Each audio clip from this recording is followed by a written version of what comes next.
Hello everybody, welcome to another video. Today it is the 28th of November. In Ukraine it is already the 29th, and we're going to do a recap today of the past 4 or 5 days of updates because I had no access to Wi-Fi over this past nearly week. And now I'm going to do this really large summary, just going over large scale advances across most of the front line. And hopefully tomorrow I'll be able to go into detail about the current actions in Terny and Kursk. But today I want to focus on more pertinent parts of the front line, in my opinion, starting off with the Velyka Novosilka sector and working our way northeastwards towards Kurakhove, Pokrovsk, and all the way up to the Kupiansk region. I want to begin over here, just west of Velyka Novosilka, actually, with some footage coming out from Novodarivka indicating a Russian capture of the village, which was previously imagined to be either under Ukrainian control or in a gray zone. Here you can see the Russians capturing nearly 9 square kilometers of territory in Novodarivka and just south of it, because we were all aware for several weeks now of the Russian capture of Lavadnia and then the expansion that occurred just to the north of it with this salient over here, really positioning the Russians in a really strong manner to then push eastwards and take over this relatively small settlement. I would call it a hamlet, actually.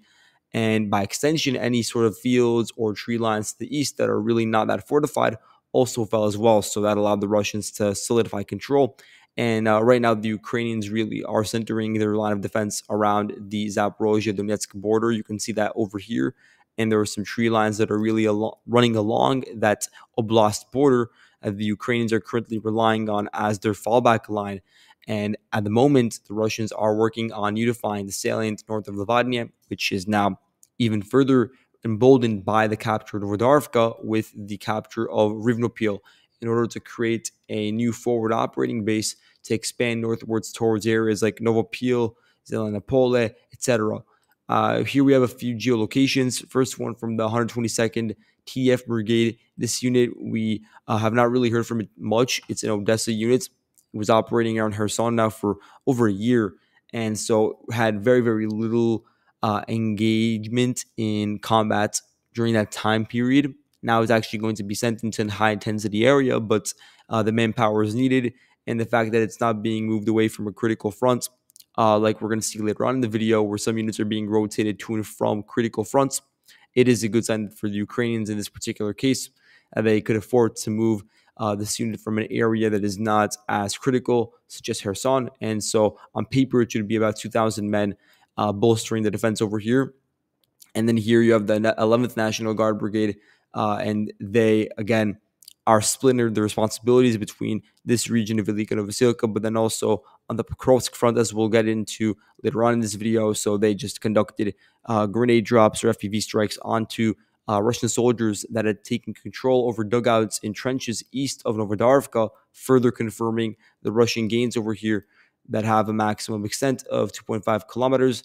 Also over here, east of Rivnopil, the Russians capturing 3.3 square kilometers per Ukrainian sources as they continue to solidify control over a lot of the ridges that overlook Makarivka, Storozheve, Blaudatnya, etc., leading up to Velyka Novosilka, but also leading up to the line of defense, this really important node that the Ukrainians are looking to beef up right now north of Velyka Novosilka, which is supposed to be the natural defensive line if things are to go awry with the city itself, with the urban cluster, but also with the current Ukrainian defensive setup in Novopil and in areas that are just north of the border between Donetsk and Zaporozhye. And you could sort of see the gap over here. I've discussed it in multiple videos now, this gap in between, the trench over here, which actually is really well built, and there were a lot of strongholds connected together here, intricate defense, and then the defense that is located a bit further to the west, which sort of dies down around Zelenopole.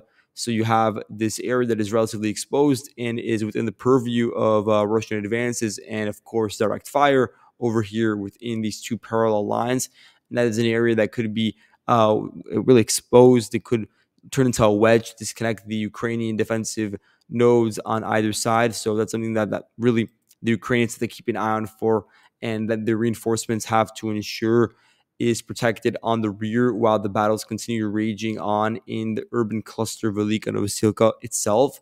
And speaking of the city, the Russian forces have continued with their momentum and are on the outskirts of the city after 4 or 5 days of heavy clashes here. So the Russians captured 16.2 square kilometers. And we can see that a lot of this is due to several pieces of footage being released by the 3rd and 20th Mechanized Battalions of the Separate Presidential Brigade. As just one example, here, this is actually a video from the 5th Tank Brigade, one of the main Russian units involved with the assault. And so here they only utilized 3 vehicles to storm a Ukrainian stronghold just east of Velyka Novosilka. You can see it's on the map as well with the yellow dots.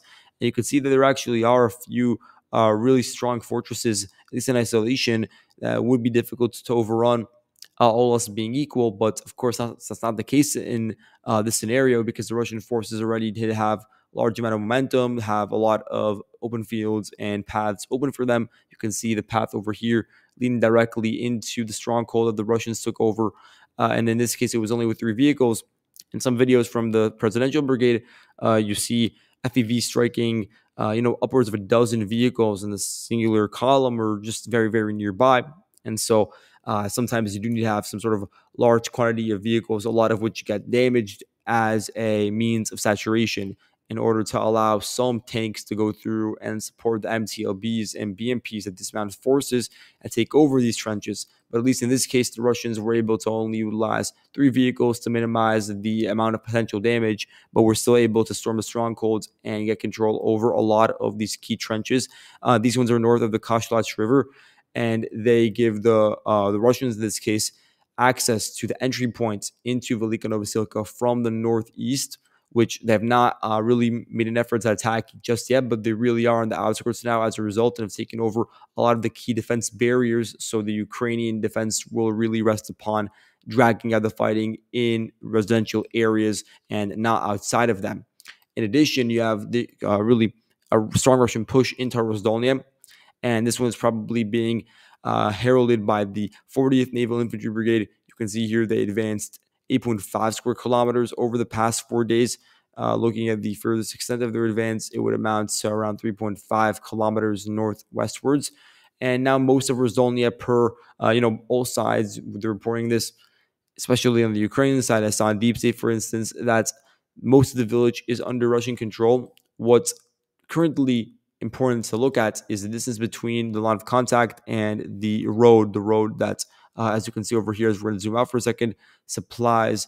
You can see it over here actually, runs from the border between Dnipro and Donetsk, runs to Andrivka, and then there is this southern turn on the highway that connects to Velyka Novosilka, a really, really important supply hub. Besides this, there's one other key logistics node that connects to the wider Ukrainian defense network in southern Donetsk, and that is along the Mokry River, and it connects to Komar. And so at this point, the Russians are very close to physically cutting off one of 2 of those crossings. And besides that fact, the Russians really are only about 7.5 kilometers away from the Mokry River. And when it comes to reinforcements over here, we also have the noted presence of the 114th Battalion of the 110th Territorial Defense Brigade. The unit itself, I believe, is serving somewhere on the northern fronts, around Kharkiv, if I'm not mistaken. And apparently one of its battalions has been reassigned and is now going to be tasked with the defensive efforts over here, clearly indicating how much Ukraine now values and really is forced into rotating units away from other sections of the front line, in some cases important, sometimes less so, in order to beef up the defensive capacity. So they're doing so now, not with entire brigades in some cases, but by splitting up battalions.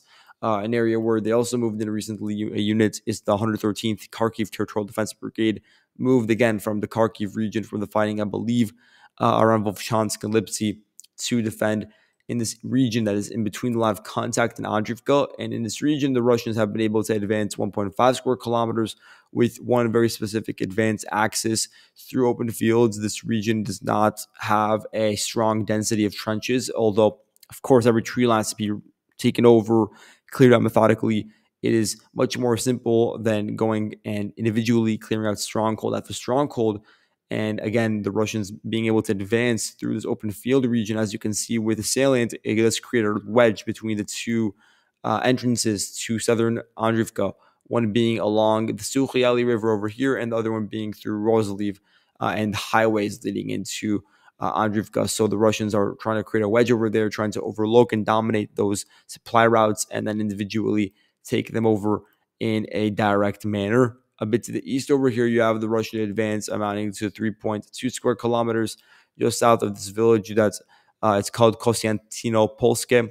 So right now, you can see that the Russians are only about 2.3, 2.4 kilometers away from the Sukhyali River itself. So this is an area where the Russian advance is really meant to just put pressure, create a further bottleneck for the remaining Ukrainian forces in this salient that is located east of Uspenivka, and also does present the opportunity for an encirclement if the Ukrainians do not withdraw in an orderly manner. We know that the Ukrainian 37th Marine Brigade tried to conduct localized counterattacks in this area to ensure the depth on the flanks, and that was successful about, you could say, 2 weeks ago, a bit less than that. But since then, the Russians have been able to counter the Ukrainian resistance and take over the open fields in these areas. They also have the participation of a new unit in the defensive activities here. That would be the 71st Jaeger Brigade, which previously was stationed around the Pokrovsk perimeter, which is again a very important part of the front line, but it's just not the same critical, situation, dire defensive needs that the Ukrainians need to have met in areas like Kurakhove or Uspenivka, for instance. And so it's being moved away from the relative quiet of Pokrovsk, because again, you do see a lot of cross-border shelling and FAB strikes, for instance, but in terms of ground maneuvers, it's not as massive at this point in time. So now the 71st Jaeger Brigade is going to continue with its defensive activities, but more so to the south over here. At the same time, the Russian forces have made substantial gains within this pocket east of Uspenivka. The Ukrainian forces have been able to maintain a very strong defensive corridor that is south of Uspenivka and north of it, despite the fact that it is very, very narrow. The Ukrainian troops over here have been able to keep the Russians at bay and ensure that there isn't any sort of apocalyptic encirclement. But the Russians do still have the capacity to advance head on, and they do so in some cases with actually smaller yield of vehicles.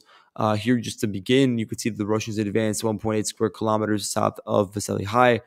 Here, they took over a large chunk of Yelizavetivka, although some Russian sources are claiming it's a full capture and a lot of contact is really centered around Romanivka. Of course, that's all possible, but I'm just working on Ukrainian sources and geolocations for this sort of claim. So 3 vehicles of the 57th Motorized Rifle Regiment, which is different than the brigade. Both the regiment and the brigade that have the name 57 are operating in this part of the front line.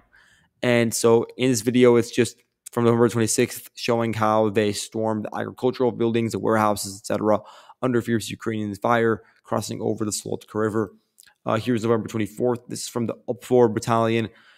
This is, again, one of those special purpose elements that has been tasked with the defensive efforts over here. For a couple of months, they sort of had died down in the presence, but now they're making a revival. So they had these grenade drop operations onto Russian soldiers in Yelizavetivka, once again confirming Russian presence in this area despite the Ukrainian aerial resistance. Here you can see a video of the Ukrainians destroying 4 vehicles in the village itself as they were able to cross through the Sonstivka River and make their presence known in the center of the village. And the village itself really does include just private residential areas and a few larger buildings, just schools and the like. When it comes to Ilinka, this is very important. You can see here the extent of the Russian advances amounting to 3.8 square kilometers and to the north 13 square kilometers. So you could just see here that the Russian forces have been able to solidify control over a large chunk of the open fields, many of which are on really high elevation that is supposed to really protect the flank of Ilinka from the west and the connectivity between Romanivka and Ilinka. So what happened was several axes of Russian attack. First of all, directly through Antonivka by the 33rd Regiment. That always occurs, and that's where the Russians were able to achieve the most success. But further abetting in the Russian success in this region would be the pressure coming from the north, because then you have to have the 79th Brigade or 33rd Brigade in this case that is defending in the Ilinka garrison, having to send squads or companies, whatever it may be, to hold the line in an area that is just north of Velyka, where regardless of that fact, the Russians have not been able to really yield substantial gains, which further tightens the noose around the Uspenivka pockets, including around Western Yelizavetivka if the Ukrainian remnants are still present in that area, and also by giving the Russians a direct route to attack Romanivka and by extension Vesely and Hanivka. So there's a lot of footage to go over that indicates this Russian advance through Ilinka again, an area that the Ukrainians tried building up into a fortress in a similar manner to the various other villages running along the Sukhyali River. But this village actually is the one that fell the fastest out of all of them, just simply due to, I believe, fatigue and a lack of sufficient manpower in this area. It is just simply so far connected from the wider Ukrainian garrison, and there are reinforcements here that we're counting. Of course, not at full capacity like the 72nd Brigade, where we discuss in detail the, large amount of infantry losses they suffered during the Battle of Vuhledar, for instance. But again, the ones that are actually operating near the line of contact over here, they're doing so in much more minimal numbers because of the threats of large groups organizing in an area like Cauldron. Really would put them in immediate risk. In any case, I want you to just click on the footage here. So this is from the 33rd Regiment just overrunning a Ukrainian stronghold east of Velyka. Here, a Ukrainian soldier was killed during the capture of Ilinka, and you can see the Russian movement through the village in that video from November 28th. November 24th, this is just a compilation of Ukrainian FPVs, artillery, and also armored vehicles targeting a Russian column that was advancing north of Ilinka. And that advance is important because it supported the, advance directly through the village that was launched by the 33rd Regiment. So that two-pronged attack really also caused disarray within the Ukrainian defensive ranks in this area. Again, you're looking at 13 square kilometers of fields being taken over southeast of Dalnya. Dalnya is over here. Again, large-scale open fields that provide the Russian side, in this case, just perfect vantage points to overlook the remaining vestiges of the Uspenivka pockets. West of Dalnya, the Russians advanced 2.6 square kilometers. And this is important for several reasons. First of all, it further tightens the noose on the Uspenivka pocket because now, if you're measuring the distance, it's only about 5.2 kilometers. In previous measurements, it was a bit larger. You could also see that having control over a salient like this could be used to expand westwards in a way that would encompass and lead to potential encirclements of many more settlements than the ones that are just included right now in the Uspenivka area. So that's certainly possible. But it could also entail that you have Russian forces trying to infiltrate the 2015 Dragon's Teeth, tank ditches, trenches, whatever it may be, all these really large works that are supposed to guard the perimeter of Kurakhove. There is a possibility, due to so many other parts of the front line heating up, and in particular reserves only now being integrated into the fighting, it could mean there was a deficiency in, Ukrainian soldiers within the span of territory that I'll measure for you guys right now. Starting out south of Pivdini and then to the west, it's about an 8-kilometer area that is very, very exposed to future Russian attacks. But in any case, I want to just show you guys Kurakhove for a second. You can see here that the Russians advanced 4.5 square kilometers. You can see over here this infiltration attempt by the Russian side, and in this case, they only advanced with a single armored vehicle from the 5th Motor Rifle Brigade, the Uplot unit from the 51st Army Corps DPR. They advanced about 1.3 kilometers west of where they were supposed to be, on this Eastern District region or floodplain area. So you did have this large-scale Russian advance westwards, and at least 2 soldiers dismounted within his apartment, and of course, have to take it over. They have to clear out every single apartment here, as they are made of concrete slabs. Very, very good vantage point position to overlook nearby areas and fire upon them. So now it's upon the Ukrainians to come in that they successfully ensure the connectivity of the front line and not allow Russia to poke holes in certain areas and then solidify in those regions, because at that point it becomes so difficult to dislodge the Russians from those areas that expand over to the window. And by the time they are dislodged, the Russians are able to create several new axes that really poke through and create massive gaps in the Ukrainian line of contact. And even now, you have Russian sources reporting a variety of different, uh, you know, interpretations of the front line in Kurakhove. Some saying that the front line is much more exaggerated on the Russian side, as in they have control over much more territory within the center of the city itself, which is certainly possible, but I just haven't seen enough proof of it. We only have the one proof of the video of the Russian soldiers dismounting, which is undeniable. Then some Russian sources claim that there hasn't been much yielded due to this recent infiltration into the center of Kharkov, right next to the apartment complexes with the store, with the library, some government offices are a bit to the west. But there are claims that the right now the Russian side is in control of this grain elevator, so that is an important industrial target. Will allow the Russians to expand attacks into the residential areas of Kharkov and then also further westwards along the reservoir, suppose coast board would give the Russians the ability to advance through here directly and take over the key industrial facilities that are being utilized and defended right now by the Ukrainian side. More generally, when it comes to Kurakhove, the Russian forces have been focusing a lot of efforts onto direct advances, and that's been the case ever since the eastern portion of the city was taken over. And that was taken over in a relatively quick pace, even though there was dragged out fighting for, I would say, a week and a half or 2 weeks between the Russian parties that were advancing and the 46th Marine Brigade. Again, the Russian forces really have continued to opt for direct advances, really doing so in ways that are, catching the Ukrainian defenders by surprise, finding certain gaps in the line of contact and exploiting them to, set a new foothold of operations, as can be very, very clearly seen with the location of the marker over here, the blue marker showing where the Russians were able to arrive. They were actually able to reach the road that connects Novosilka to Pivdeni in south, and it's an advance of 4.5 square kilometers.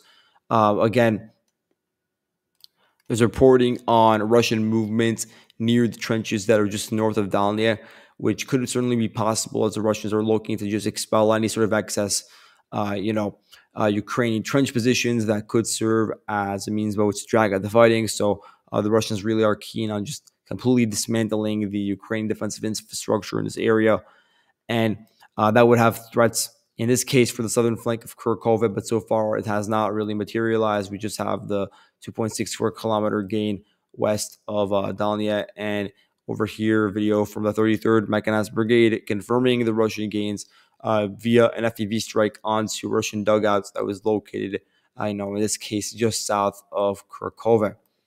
Now, when it comes to the Sonstivka front, as we could refer to it before, the front line shifts towards Andrivka. You could see here that the Russian forces were able to gain control over a really extremely large chunk of territory south of Vozisenko. That includes the rail line region, warehouses, and gullies, ravines. It's about 5.5 square kilometers in territory being taken total. And to the east over here, the Russians they were able to overrun the potential Ukrainian line of defense, which again was always speculative and was never going to really come into fruition for a long period of time. But you can see how it sort of would have formed based on the connection of several pressed when it comes to elevation wise elevated gullies, and those gullies were supposed to be a dividing line between the Russian gains and villages that was hopping by the 114th Brigade and where the Ukrainians are currently stationed. And so the Ukrainians were pushed back from that potential line that could be used to drag out the fighting in Beretsky, for instance. So now Beretsky has been taken over in its entirety by the Russian side. And we could actually look at the extent of the advance over here for you guys. You can see 3 square kilometers captured in this eastern polygon within the Beretsky area is closer to 3.2 square kilometers. Here we have a video from the 114th Brigade. They raised their flag in Beretsky.